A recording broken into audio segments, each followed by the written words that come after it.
Ey ming otliqlar diyorida katta bir shov-shuv, hozir bu atmosferani ko'rgan inson tap Toshkentdadir banda bo'ladi. Yo'q.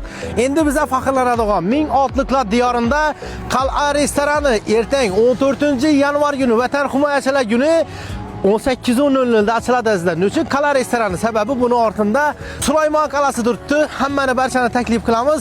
Mirxaus brendini hamma biladi. U insonlarimiz faqatgina qurilish bilan emas, sizlarni restoranlar bilan ham ta'minlashni boshladi. Turistik taomlardan tashkil topadigan azizlar, buni ko'rsangizlar o'zi Qal'a restorani yozilgan.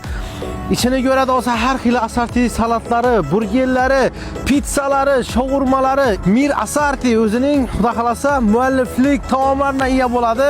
Bu yerda ajoyib sharbatlar, kofelar deymiz va asosiy maqsadi xalqimiz uchun dam oladigan maskana aylayotir azizlar. Hammani taklif qilamiz. Mo'ljalimiz Sulaymon qal'asida. Bunun oldinda Qal'a restorani. Bu tarafimiz Center bozori. Hamma biladi-ku, bu yerda aytib o'tirish shart emas. Bu yerda avtobus tankamiz turibdi. 14-yanvar kuni hammani taklif qilamiz. Shu borada butun O'zbekiston yigitlarini, o'g'lonlarini, erkaklarini tabriklab qo'yamiz. Do'stlaringizga, yaqinlaringizga, jigarlaringizga tashakkur qilinglar. Ertang Qal'a restoranining ochilishi bo'ladi ekan 18:00 da desangizlar, o'zlari biladi. Barchani taklif qilamiz.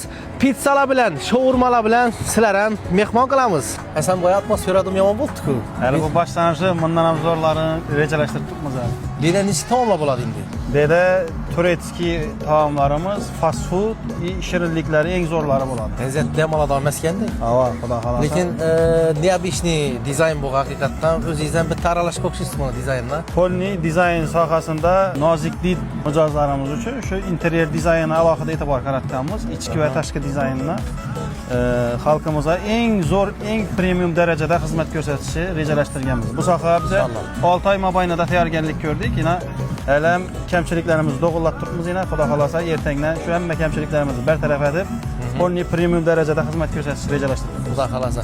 Atmosfera o'zi atlanli, lekin lokatsiyani ham zo'r tanlayansizlar. Asa ertaga xudo xolasa 18:00 da hammani taklif etamiz. Kelaveradilar. Hava. Ishlar omad. Kutamiz barchani.